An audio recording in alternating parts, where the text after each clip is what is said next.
Bai, hasiko gara ja goizeko azken saioarekin. Gurekin daukagu Joan Domenek, hau bera ere Kataluniatik etorritakoa, Gelabert eskolako zuzendarioia, bale? Eta bertako esperientzia kontatuko digu, edukazion lenta izeneko esperientzia. Bueno, eskerrik asko, Joan. Hola, buenos días.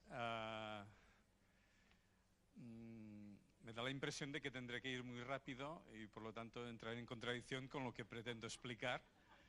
Pero bueno, intentaré no ir rápido. Ya he tenido que ir rápido esta mañana para llegar. Mi reflexión o mi intervención durante esta hora está a caballo entre la teoría y la práctica. Yo he estado trabajando, de hecho desde septiembre estoy jubilado, es decir, hasta septiembre del 2018 estuve trabajando los últimos 14 años en una escuela pública en Barcelona, en el centro de Barcelona, Fructuós Gelabert. Podéis acceder a su página web. Tuve la suerte, la oportunidad de crearla, es decir, de empezar en el 2004 con 2 aulas de P3 y resistir durante 14 años y ver aproximadamente entre 4 y 5 promociones de los alumnos que llegaban a sexto de que se iban al instituto. En esta escuela empezamos en el 2004 con la Generalitat de Cataluña en aquellos momentos nos dio una gran libertad para hacer un proyecto, es una escuela pública, para hacer un proyecto a nuestra medida.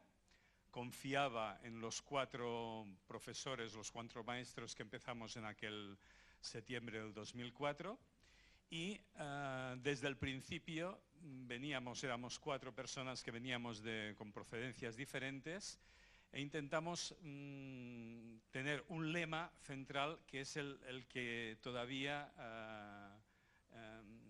ilustra o ilumina la actual realidad de la escuela, que es los principios educativos que siempre hemos defendido como enseñantes, como maestros, como parte del movimiento de enseñantes progresista en Cataluña o en otros lugares.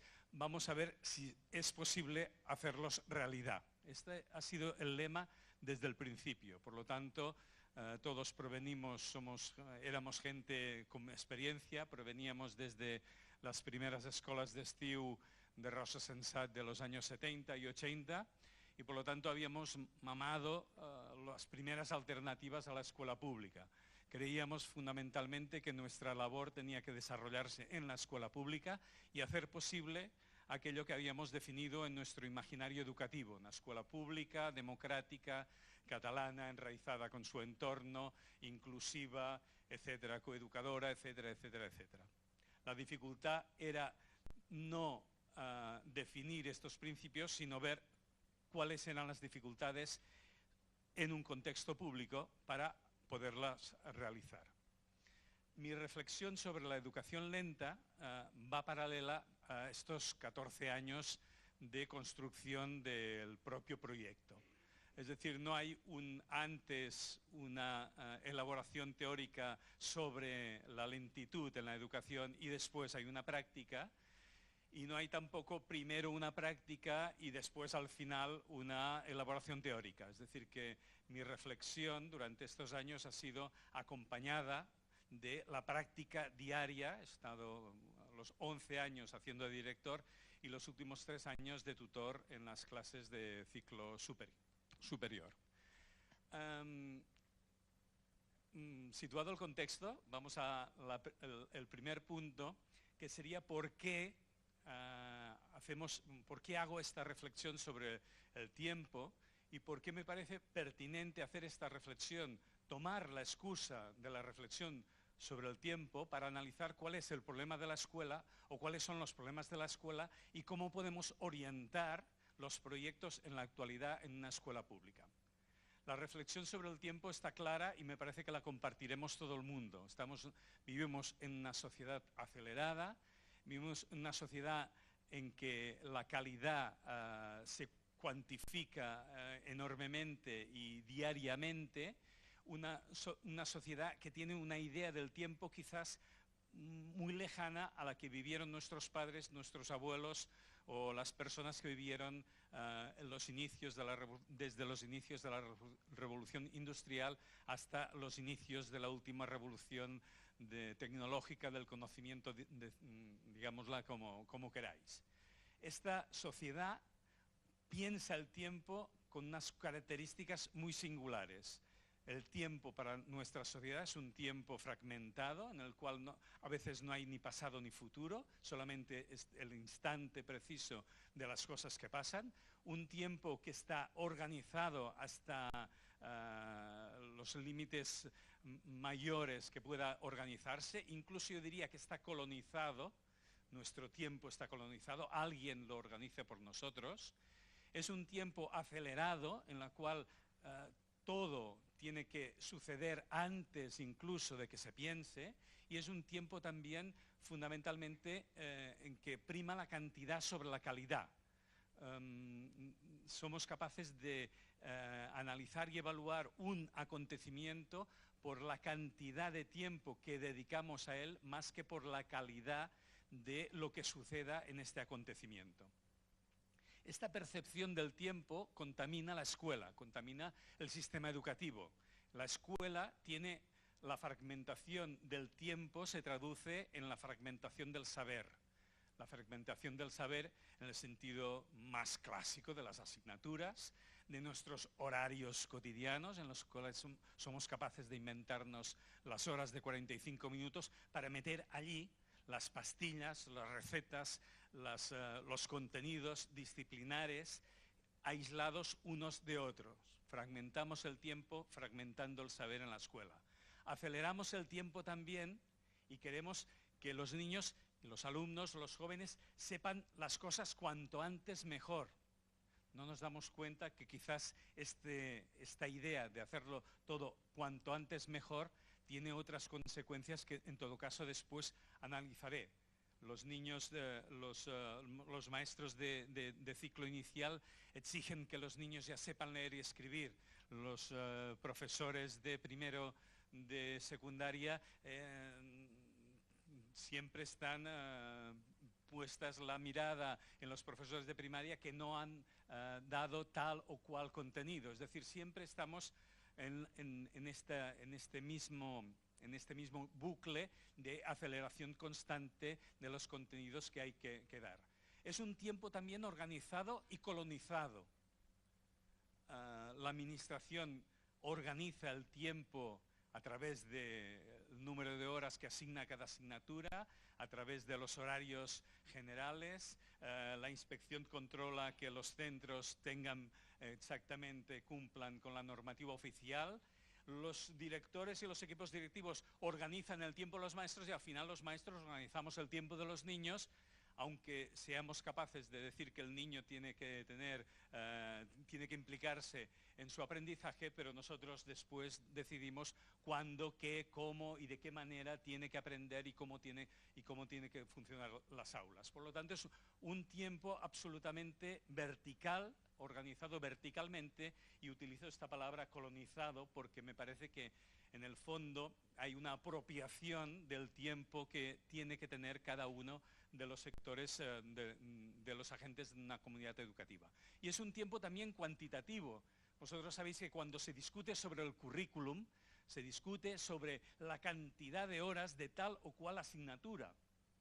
Cuando yo os invito, esto lo he recogido muchas veces, muchos años en Cataluña, la semana siguiente de que sale unos datos oficiales de cualquier evaluación europea o no europea sobre resultados académicos en áreas como las matemáticas, las ciencias, el lenguaje, etc. Al cabo de una semana hay la declaración pertinente del responsable político de la administración diciendo, sí, matemáticas vamos justos, vamos a hacer más matemáticas. Nadie se le ocurre discutir qué tipo de matemáticas o si la metodología que se utiliza es adecuada o no es adecuada. Las respuestas que constantemente da la administración, permitidme que sea un poco caricaturice la situación, pero me parece que tenéis también seguramente ejemplos aquí, la respuesta siempre es cuantitativa.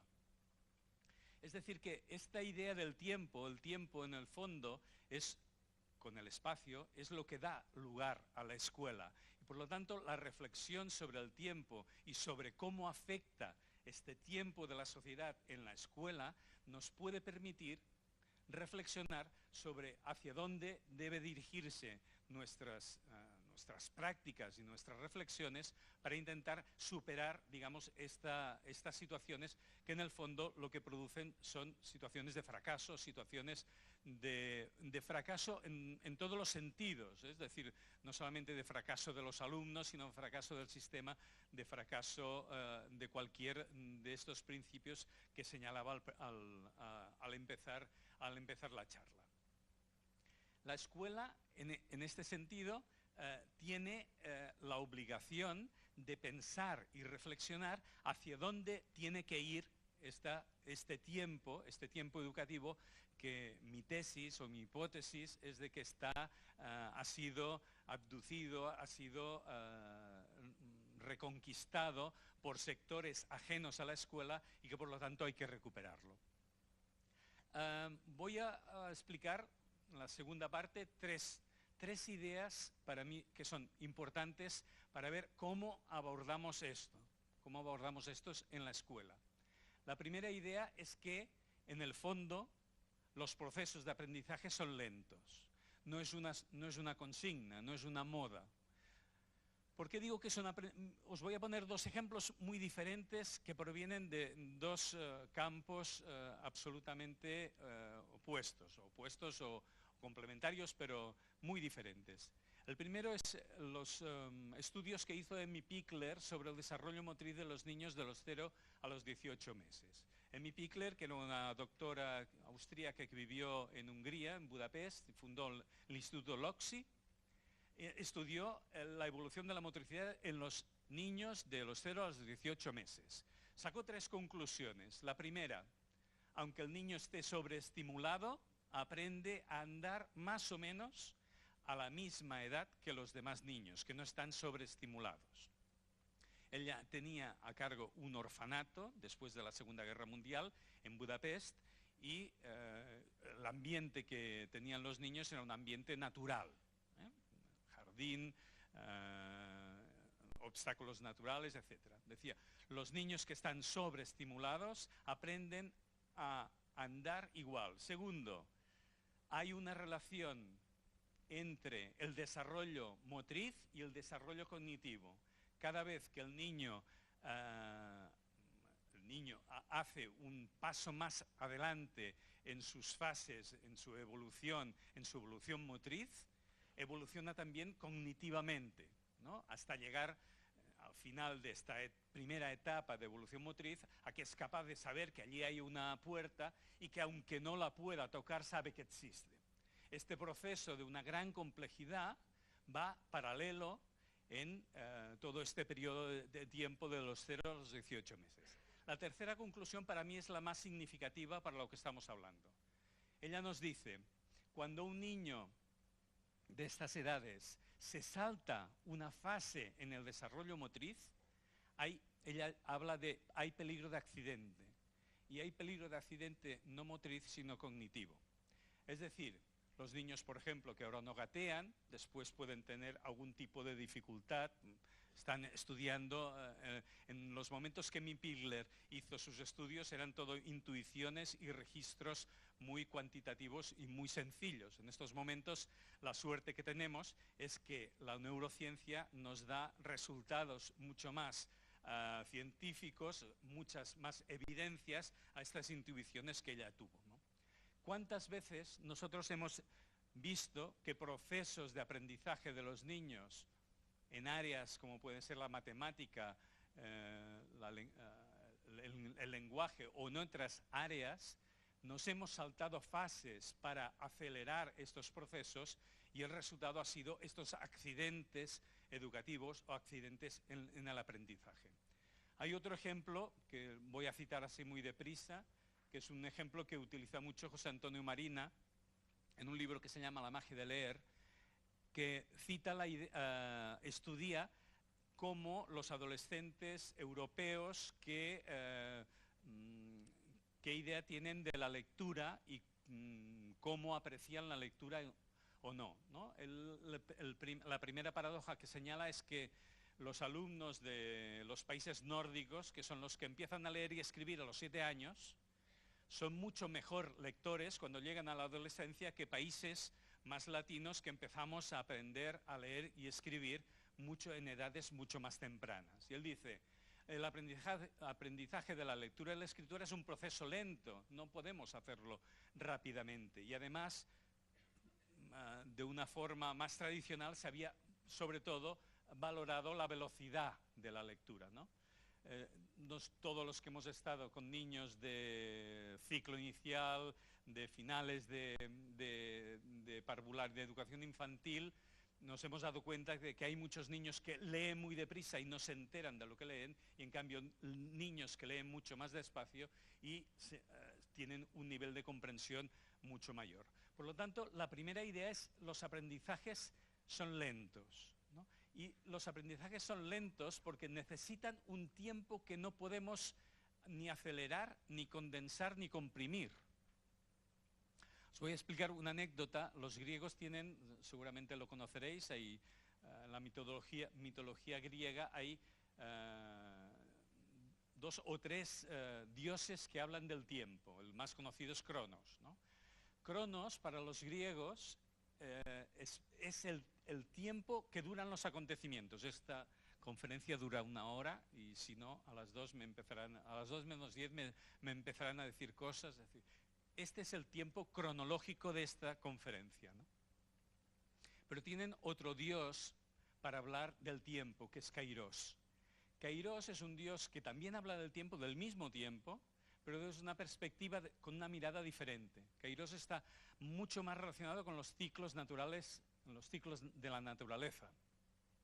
Kairos, en la interpretación que hacen los filósofos posteriores del significado que tiene para los griegos el significado de Kairos en relación con el tiempo, indican que es el tiempo que algo necesita para ser.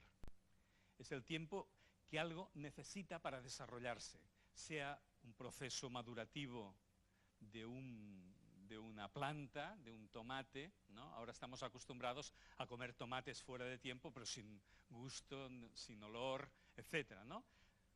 Acelerados también en los procesos de maduración, ¿no? Pero también se puede aplicar a los procesos educativos, porque en el fondo son procesos orgánicos, son procesos en los cuales podemos planificar hasta cierto punto, podemos programar hasta cierto punto, podemos incluso tener evidencias científicas hasta cierto punto. Después la imprevisibilidad, las cosas que no puedes controlar, la multiplicidad de factores que influyen al final en los resultados es tan grande que implica que los resultados no puedan predecirse previamente, ¿no? Esta idea es una de las ideas centrales sobre las cuales baso el por qué necesitamos una educación que se replantee el tiempo dentro de la escuela y dentro del sistema educativo. Porque estamos acostumbrados, y en las escuelas esta es una práctica normal, a empezar primero a hacer los horarios y después a ver qué tipo de proyectos vamos a hacer dentro, cuando la idea quizás sería todo lo contrario, pensar qué tipo de proyectos de aprendizaje vamos a hacer con los alumnos y después, en función de esto, organizar el tiempo. Y esta práctica la tienen muy asumida los equipos directivos. La organización de los horarios, sobre todo los jefes de estudio, son los especialistas en organizar el tiempo. Fijaros qué gran contradicción. La educación, cualquier aprendizaje educativo, necesita un tiempo, que después vamos a matizarlo, pero necesita un tiempo que no podemos ni acelerar, ni comprimir, ni alargar excesivamente tampoco. Hay que encontrar el tiempo justo. Quizás en vez de la educación lenta sería más interesante hablar de educación del tiempo justo. Pero en todo caso, quedaros con esta idea. Los aprendizajes necesitan un tiempo que no podemos ni disminuir ni aumentar de forma aleatoria ni de forma general. Esta sería una primera idea. La segunda idea está relacionada con muchos de los... he visto que en las conferencias que tenéis programadas en estas jornadas hay muchas relacionadas con la inclusividad, ¿no? La segunda idea es la atención a la diversidad. Si estamos de acuerdo en que la atención al alumnado diverso, que es una atención a todos los alumnos, porque todos los alumnos son diferentes y por lo tanto cada uno necesita un tipo de atención también diferente, una parte fundamental de esta atención pasa por el tiempo que necesita para aprender. Es decir, llevar hasta el final la idea de que hay que atender la diversidad, en la idea de una escuela inclusiva, implica forzosamente respetar ritmos de aprendizaje, implica respetar tiempos de aprendizaje, implica respetar también intereses, capacidades, habilidades, etcétera, implica también esto, ¿no? Pero fundamentalmente implica dar a cada uno el tiempo que necesita para poder aprender. Por lo tanto, hacer la atención a la diversidad, juntamente con pensar que cada uno de los aprendizajes también necesita un tiempo concreto para poder desarrollarse, es una idea fundamental que refuerza también esta idea de educación lenta, de educación que respeta los ritmos y los aprendizajes de cada alumno. Y una tercera idea, y paso a la parte práctica. ¿Cuánto me queda? Media hora, vale. Una tercera idea, es un tercer principio de la educación lenta, que sería, normalmente la escuela piensa el aprendizaje y el funcionamiento normal de la escuela con una dimensión temporal muy concreta. Es la dimensión del tiempo del hacer. Hacemos muchas cosas. Lo digo así con una fórmula muy general, pero nos entenderemos enseguida. Hacer tanto a nivel teórico como a nivel práctico. El tiempo del hacer ocupa la mayoría del tiempo que los niños están en la escuela. Tiempo del hacer. Hacemos actividades, repito, pueden ser actividades más teóricas o pueden ser actividades más de práctica. Para aprender, cada vez nos explican más cómo funciona el aprendizaje. Para aprender necesitamos otros tiempos. Necesitamos también el tiempo de la conversación, del diálogo. Sin diálogo y sin conversación, la escuela no tiene sentido.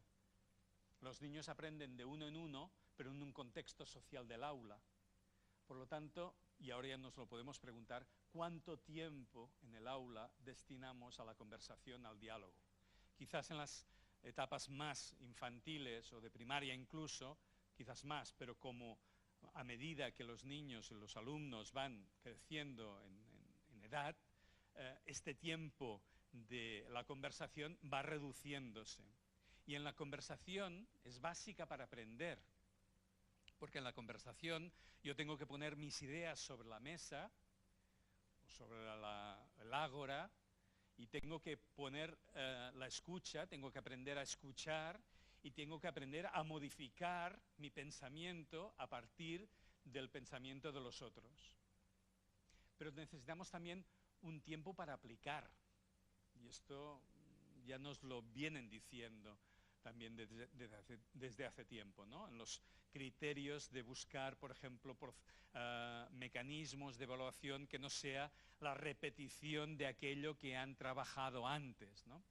Aplicar significa poner encima de la mesa todo lo que he aprendido en muchos lugares, dentro y fuera de la escuela, para resolver un problema nuevo. ¿Cuántos de nosotros nos han dado el carnet de conducir y el primer día que hemos conducido no sabíamos conducir? Hemos aprendido después, ¿no?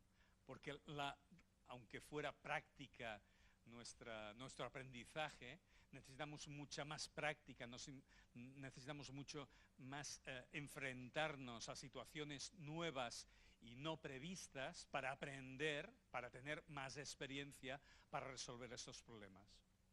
A los niños les pasa igual. Un aprendizaje no se consolida, no pasa a ser una cosa natural, un aprendizaje natural que el niño sabe, que el niño ha aprendido, hasta que no han pasado muchas situaciones diferentes en las cuales este alumno ha tenido que aplicar conocimientos muy diversos, actitudes muy diversas, incluso valores, concepciones de lo que él piensa que es aprender, y entonces puede también aplicar. Pensemos también cuánto tiempo destinamos en la escuela a aprender, a tiempo de aprender, a partir de la aplicación en situaciones nuevas, ¿no? Cuando los padres vienen a la escuela, yo siempre les digo que este es uno de sus campos de trabajo, ¿no? La aplicación, que no les pongan... Nosotros tenemos una relación, quizás no da tiempo explicar todo lo que hacemos en la escuela, ¿no? Pero nuestra relación con las operaciones algorítmicas es una operación bastante conflictiva, ¿no? Entonces los padres ahora ya están más acostumbrados, ¿no? Pero al principio les ponían deberes, ya os podéis imaginar cuáles, ¿no? Páginas de sumas, páginas. Les decíamos, no hagas esto, porque esto es responsabilidad nuestra, que sepan sumar o no sepan sumar. Ahora, en casa hay una gran responsabilidad que es en aplicar aquello que en la escuela se trabaja en situaciones cotidianas. No hace falta inventarse nada.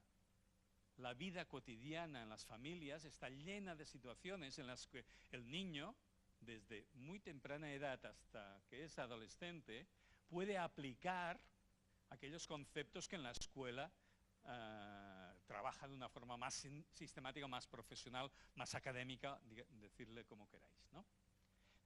Pero ese tiempo también es fundamental. Si no hay ese tiempo de aplicación, los aprendizajes son efímeros, ¿no?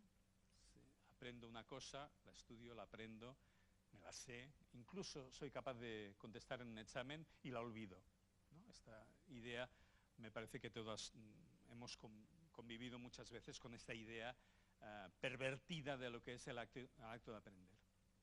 Y para aprender también se necesita un tiempo en que no pase nada. No voy a proponer ahora un tiempo de meditación, pero la meditación tiene relación con esto, ¿no? Tiempos muertos, tiempos en los cuales el cerebro hace sinapsis, hace relaciones, incluso sin tener en cuenta lo que se está haciendo en aquel momento. Todos hemos tenido la experiencia de que nos ha preocupado algún problema durante mucho tiempo y hemos estado reflexionando sobre este problema y hablando con nuestra familia, y se ha solucionado en el momento más inesperado, cuando estamos fregando platos. Es decir, cuando tenemos esta situación, que está estudiada también ya por los neurocientíficos que lo están estudiando todo, nos indica que ese tiempo también es fundamental. ¿Y qué respondemos ante esto? Ocupando la actividad escolar de tiempo absolutamente organizado, y si queda tiempo libre, que como mínimo nosotros cuando éramos pequeños teníamos tiempo libre, ahora nos lo ocupan con las actividades extraescolares, etcétera, actividades de fin de semana, o los llevamos a un museo para aprender. Los niños necesitan ese tiempo muerto, que es el tiempo del juego, el tiempo del juego no didáctico, del juego con una pala, la arena, en la playa, sin tiempo, sin reloj, etcétera, ¿no? Estos 4 tiempos son fundamentales para aprender. Si centramos solamente la escuela en el tiempo del hacer y no partimos de una idea de que esos otros tiempos también tienen que formar parte de la vida de nuestros alumnos, seguramente conseguiremos unos aprendizajes técnicos en este sentido, aprendizajes, como decía antes, efímeros, aprendizajes que no van a transformar las mentes o la sabiduría o las ideas preconcebidas de los niños, sino que van a pasar por su cabeza de la misma manera que pasaron en nuestra escuela, en la escuela memorística de los años 60 o 70, que es la que mamamos nosotros en aquellos momentos, ¿no? No me centro nada más en tengo un libro ya que es antiguo, que se llama Elogio de la educación lenta, donde desgrano mucho más los principios que me parece que formulan esta idea, ¿no? En todo caso, quedaros con la idea de que el tiempo es una excusa para replantearse qué pasa en la escuela. Y en ese sentido, retomando la idea que os decía al principio, paralelamente a la construcción de nuestra escuela, esta reflexión del tiempo intentaba explicar qué cosas pasaban y qué cosas podíamos hacer. Para hacer un panorama así muy rápido también de lo que hemos hecho en el proyecto de la escuela, os situaré en 3 o 4 aspectos. Primero, el currículum. No podemos reflexionar sobre el tiempo en este sentido que estamos planteando aquí sin tocar el currículum. Y venimos de una tradición en que el currículum se ha convertido en un documento técnico, en un documento tecnocrático, un documento burocrático, en el que teóricamente, históricamente parecía que se recogía lo que la sociedad quería que se trabajara en la escuela, pero al final se convierte en un documento prescriptivo en nuestra situación actual que nos dice qué cosas, todas las cosas que los niños en cada una de sus etapas deben saber de forma obligatoria o de forma prescriptiva. Ante eso, fijaros que ahí mismo tenemos una dificultad para plantear cualquier tipo de flexibilidad, no solamente temporal, sino curricular. Porque además el currículum, después hablaré de la evaluación, el currículum va acompañado de un listado innumerable de criterios y de indicadores de evaluación, ¿no? Por lo tanto, no podemos abordar ningún aspecto de esto si no atacamos el aspecto fundamental del currículum. Retomamos en este sentido en la escuela una idea de currículum mucho más vital, mucho más una idea de currículum que recoge los itinerarios educativos que cada uno de los alumnos hace con los inputs que tiene en el contexto de un aula, de una familia, de un entorno concreto social, económico, cultural, más que como un documento que te indica lo que tienes que hacer. Proveníamos de una cosa que se hizo hace unos años, que cuando la inspección te exigía la programación, no sé si pasaba aquí, allí algunos optábamos para hacer la programación que llamamos a posteriori. Hacíamos la programación a final de curso.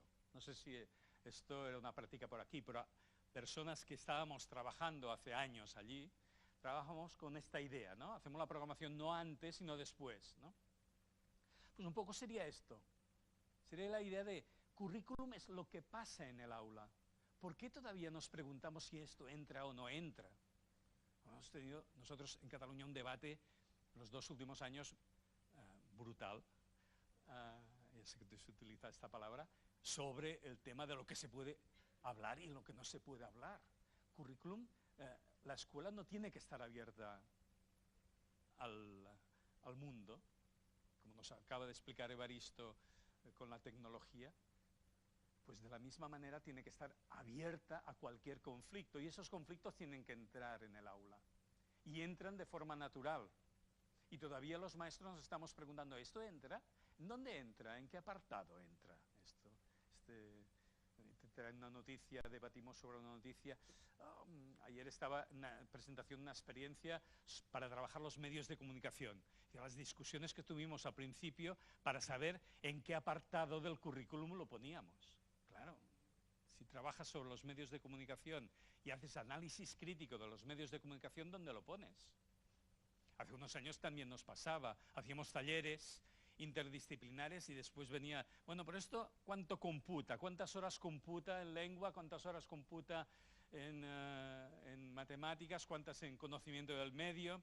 Es decir, que hay que romper esta inercia que tenemos, y yo creo que lo podemos hacer, por lo menos nosotros lo hemos hecho, de considerar lo que pasa en el aula como un subproducto de este currículum oficial prescriptivo que viene desde fuera.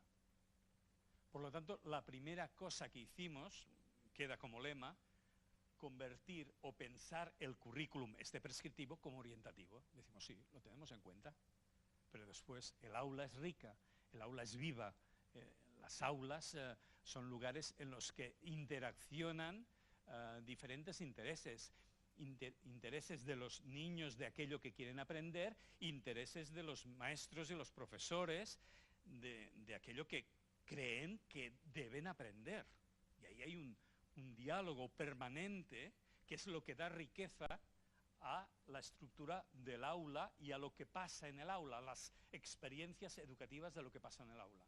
Por lo tanto, no podemos hacer un replanteamiento si no tenemos, nos borramos un poco esa concepción tan disciplinar, fragmentada del currículum y sobre todo esta concepción externa del currículum, como algo que se nos impone a la escuela y que en el fondo mata la creatividad, mata la posibilidad de hablar de cualquier cosa y mata incluso, yo diría, la posibilidad de dar significado y sentido a aquellas experiencias que provienen más de los intereses más cotidianos y más primarios de los alumnos y relacionarlas con el gran currículum que nos presentan las administraciones, los especialistas. Cuando hacen los especialistas los currículums ya te puedes preparar porque lo pondrán todo, etcétera, ¿no?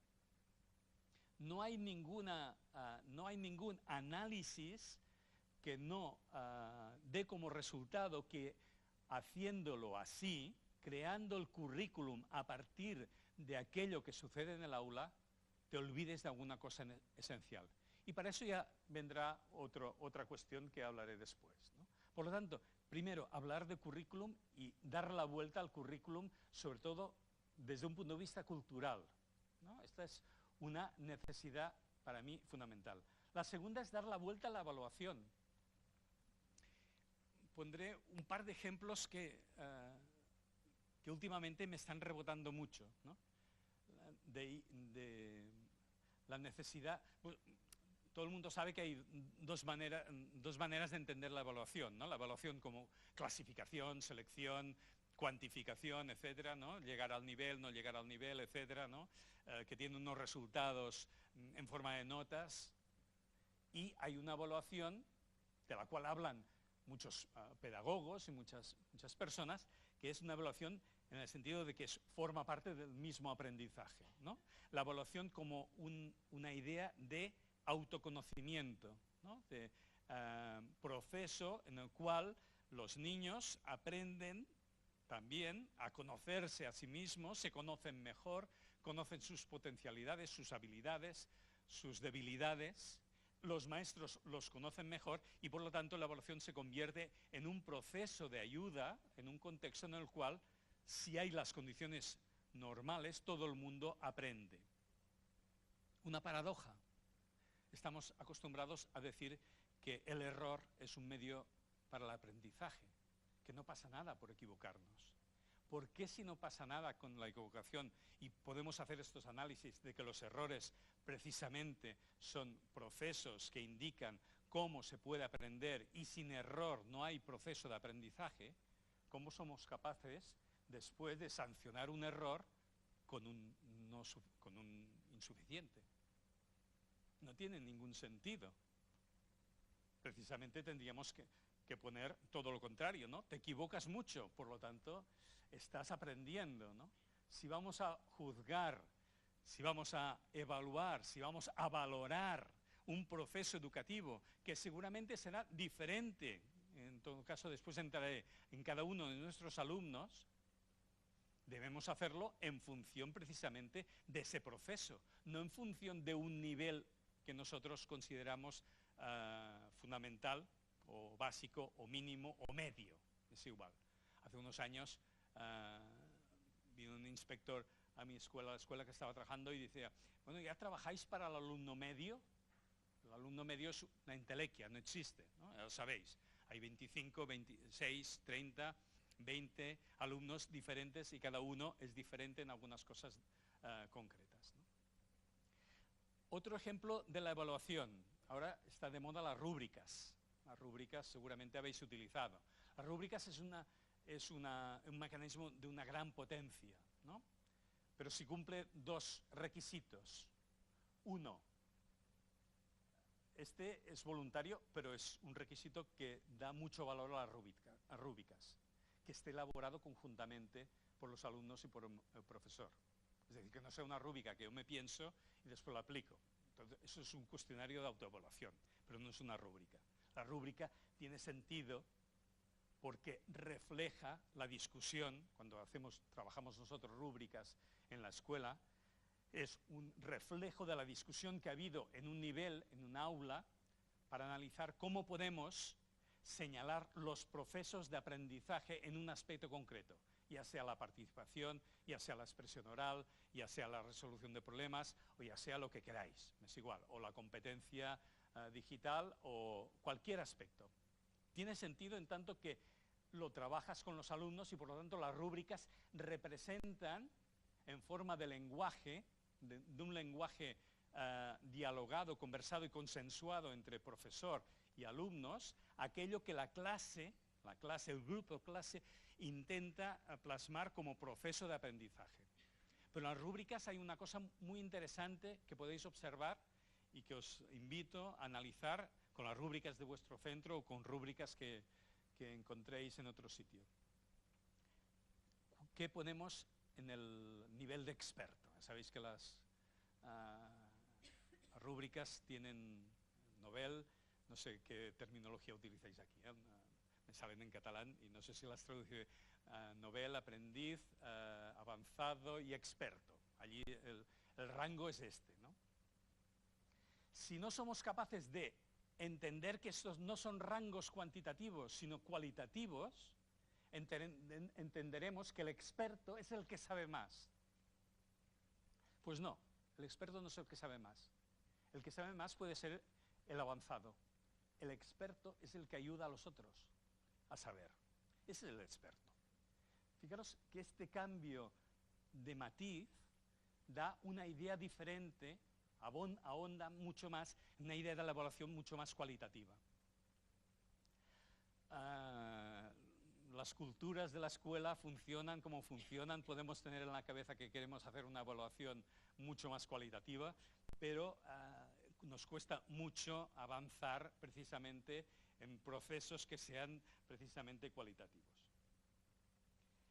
En evaluación empezamos en septiembre del 2004 sin notas, continuamos sin notas, 2 informes cualitativos al año y organizados por ámbitos competenciales, no son exactamente tampoco las competencias del currículum.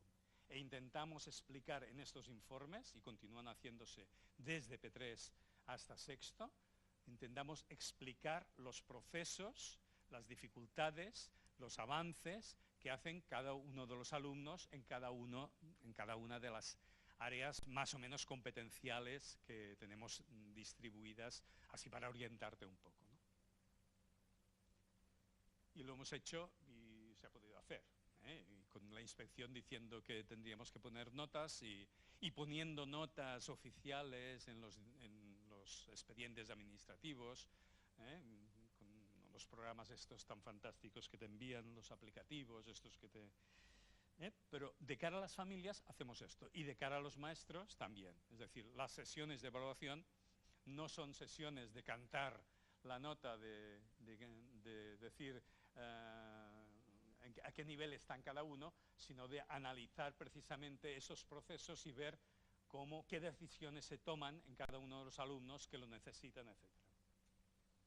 Horarios. Si no removemos los horarios tampoco no podemos hacer nada, es decir, no podemos hacer nada, esto es muy duro, ¿no? Siempre se pueden hacer cosas, ¿no? Aunque tengas un horario de 45 minutos, ¿no? Yo tengo un horario de 1 hora y tengo que explicar 14 años, imaginaros, es decir, todo se puede resumir y comprimir, ¿no? Los horarios desde el principio fueron 3 franjas, antes del patio, después del patio y por la tarde. Y cada ciclo tenía autonomía para decidir cómo organizaba sus horarios. Cada ciclo sabía qué recursos humanos tenía, qué tutores, cuántas horas de especialista, en qué franjas, qué espacios podía recoger, porque eso sí que había que tener una distribución horaria, pero después el tipo de actividades en función de los proyectos que cada ciclo o nivel quisiera tirar hacia adelante, organizaba sus horarios en función de eso. Es decir, lo que os decía antes, empezábamos un poco la casa por los cimientos, pensar qué vamos a trabajar durante este curso y en función de esto qué tipo de horarios necesitamos, qué tipo de espacios necesitamos. Fijaros que es muy sencillo esto, y en cambio es de una gran complejidad y es muy difícil conseguirlo y conseguirlo de manera que todo el mundo esté de acuerdo, ¿no? Ahí hay una labor. Si el equipo directivo lo tiene claro, pues es más fácil. Si no lo tiene claro, pues es mucho más difícil, ¿no? Y fijaros que, repito, todos estos cambios que he dicho son cambios sencillos, pero de una gran complejidad. Hacer horarios así supone una gran complejidad porque desde cómo gestionas, por ejemplo, los sustitutos, cómo gestionas las personas que llegan por un periodo corto de tiempo, cómo te enfrentas a los padres. Claro, nosotros los 3 primeros años, los 3 primeros años, P3, P4 y P5, aquello era jauja, ¿no? Bueno, todo era muy fácil, ¿no? Cuando llegamos a primero y los padres vieron que continuábamos sin libros de texto, continuábamos sin exámenes, continuábamos también sin informes de notas, continuábamos con un horario, que ellos te piden siempre el horario al principio de curso, y decías, bueno, el horario es más o menos esto, aquí haremos psicomotricidad y las otras, aquí haremos entrar el especialista de música, pero las otras cosas están por acabar de decidir, ¿no? Es decir, que los horarios también es una presión por parte de las familias de entender que no porque sepan que de 9 a 10 hacen matemáticas, van a aprender más matemáticas, ¿no? Todo eso supuso un aprendizaje muy concreto con las familias y, por lo tanto, cuando llegamos a primero, segundo, curso 2008-2009, 2009-2010, tuvimos que hacer durante prácticamente un año, un curso entero, sesiones con los padres y los niños, para explicar cómo trabajábamos en el aula sin unos horarios tan rígidos o tan fragmentados como había antes. Pero se puede hacer. Y cuando vienen las estadísticas oficiales, pues hace la doble contabilidad y no pasa nada. Y se lo dices al inspector. Dice, mira, nosotros lo hacemos así. Como tú te van a poner una bronca si no... allí hay una cosa que se llama la carpeta verde. No sé qué hay aquí, pero debe haber... Bueno, ahora ya todos son aplicativos, ¿no? ¿No? Tenéis que rellenar aplicativos, los directores y directoras, tenéis que llenar aplicativos y ya está, y no veis nada físico. Al principio, en el 2004, había una carpeta verde que tenías que poner todos los horarios de todos los profesores y todo, ¿no? Decíamos, mira, nosotros te lo ponemos, pero puedes entrar en las clases y ya verás que este horario no está allí, ¿no? Eso se puede hacer si estás seguro de que esto funciona y de que se está seguro pedagógicamente, además tienes el consenso del conjunto de la comunidad educativa, no solamente del claustro, ¿no? Por eso, durante los 2 primeros cursos de ciclo inicial tuvimos que hacer una labor incansable durante 2 años de explicarle a los padres cómo lo hacíamos y por qué aquello tenía el valor que tenía. Acabo y dejo 5 minutos porque hagáis alguna pregunta. Cuarto aspecto, el profesorado. Para no hablar de las familias, ya he hablado muy rápidamente. El profesorado para eso es un reto. La ventaja que tuvimos en la escuela que he estado es que fuimos creciendo año a año, ¿no? Y aunque llegaban personas, maestros por concurso de traslado, y bueno, y ahí había que hacer un buen plan de acogida y un buen plan de formación y un buen plan de convencerlos de que aquello iba a ser así, pues es una gran dificultad. Desde el segundo año, como acuerdo, y todavía sigue el acuerdo, todos los profesores hacen 1 hora y media más de permanencia en el centro para hacer formación. Y una formación que fundamentalmente es reflexión sobre la práctica e intercambio de experiencias. Puntualmente buscamos asesores que vengan, pero desde septiembre, normalmente hasta mayo, con algún mes que tenemos informes o más sesiones de evaluación libre, pero hay prácticamente 7 meses, 6, 7 meses diarios que durante 1 hora y media el profesorado decide quedarse 1 hora y media más dentro de su horario laboral, pero fuera de su horario de permanencia en el centro, para hacer ese proceso de reflexión e intercambio. Repito, reflexión e intercambio. Siempre hemos creído que para formarnos lo fundamental es cambiar culturas. Cambiar culturas no significa cambiar completamente las culturas, es decir, ahora pensaba A y ahora pienso B, sino partiendo de las culturas diversas del profesorado que, por la razón que sea, aquel curso trabaja en la escuela, vamos a ver cuáles son los aspectos comunes que podemos compartir y cuáles son los aspectos que por ahora no compartimos y que continúan siendo patrimonio de la diversidad del profesorado. Un poco la misma idea que ahora que estamos teorizando tendríamos sobre el currículum. No nos gusta hablar, por ejemplo, de currículum básico, porque creemos que es una perversión de la idea, pero sí que nos gusta hablar de currículum común. Ahora que se habla tanto de personalizar la enseñanza, no sé si tenéis alguna charla de personalizar la enseñanza a través de lo digital, pero es un tema, digamos, es un tema de reflexión y un tema de producción, ¿no? Hay mucha gente que está pensando cómo las herramientas digitales pueden ayudar a esta personalización de una manera más eficaz, ¿no? Al lado de la personalización tiene que estar lo común. La atención a la diversidad, en el fondo, en la escuela, no es algo ni más ni menos que algo que nos hace cada vez más iguales y cada vez más diferentes. La escuela tendría que cumplir este objetivo. Y lo que nos hace más iguales es el currículum común. Ahí está una tarea de los claustros y de los equipos docentes para decir qué es lo común o qué ha de ser lo común en una sociedad como la que tenemos ahora. Y después, cada alumno debe desarrollar su diferencia al máximo, porque eso es lo que le va a permitir crecer en su proceso educativo. Si no somos capaces de compaginar esto en cada uno de los estamentos de la escuela, no solamente en los alumnos, a lo largo de los alumnos, sino también en los profesores, no seremos capaces tampoco de trabajar en equipo. Para ello hay una decisión organizativa, dedicar este tiempo a la reflexión y al intercambio.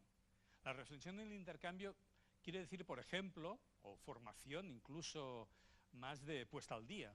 Por ejemplo, tenemos 5 o 6 iniciativas, los digo de memoria, una para hablar de medios de comunicación en el aula, otra para un trabajo emocional de reconocimiento del yo.